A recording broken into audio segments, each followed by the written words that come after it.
Kama unataka kuongeza mauzo na kupata wateja wengi kwenye mitandao ya kijamii, cha kwanza ni kuvutia attention ya watu. Kuhakikisha kwamba wanaacha kila kitu wanachokifanya, wanakusikiliza. Na wakikusikiliza, ina maana haupaswi kuwapotezea muda, kwa sababu sasa hivi washakusikiliza. Sasa nini sasa? Wanakusikiliza, unabidi uwape nini wakati wanakusikiliza?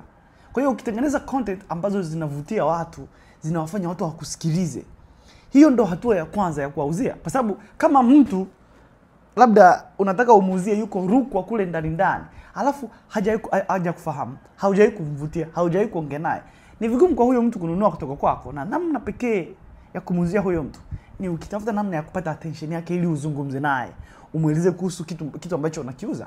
Sawa. Sasa mara nyingi tunachokifanya kwenye hii sehemu ya kuvutia mtu attention yake ni kumpa kitu cha thamani, labda kumuelimisha, kumfundisha, kumburudisha. Sometimes unaona watu wanaotengeneza vichekesho wanavutia attention ya watu. Ndio maana kama mtu ni mchekeshaji, akifanya uchekeshaji wake kwa muda mrefu, labda kiurahisi anapata endorsement, watu wanamtafuta, wanampa deals, jamani tutangazie hiki. Ni kwa sababu hawa watu wanavutia attention ya watu.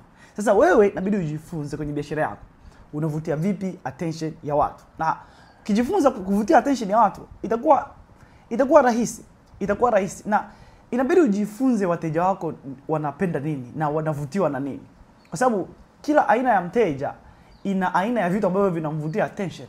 Sasa kama unavutia wanunuaji ambao let's say wana pesa, labda matajiri, sawa, ni vigumu hao watu kuwavutia kwa vitu generic ambavyo hawako interested navyo. Lazima uwe na umakini kwenye jinsi ambavyo unawavutia hawa watu na jinsi unavyovutia attention yao.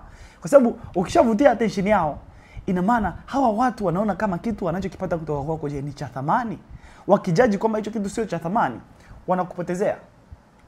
Kwa hiyo jifunze kuvutia attention ya watu.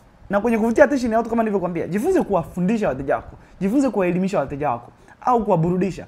Na unaweza kufanya hivi vitu vyote vitatu, lakini sio lazima. Unaweza kuchagua kimoja ambacho kinaendana na wewe. Hilo ni jambo la kwanza. Na ni kitu ambacho ni very very important. Asilimia kubwa ya watu ambao wanaelimisha ni watu ambao wanaaminiwa sana. Kwa hiyo tafuta ni elimu gani, ni ujuzi gani ambao wateja wako wanaweza kuwa wanahitaji, na uwapatie.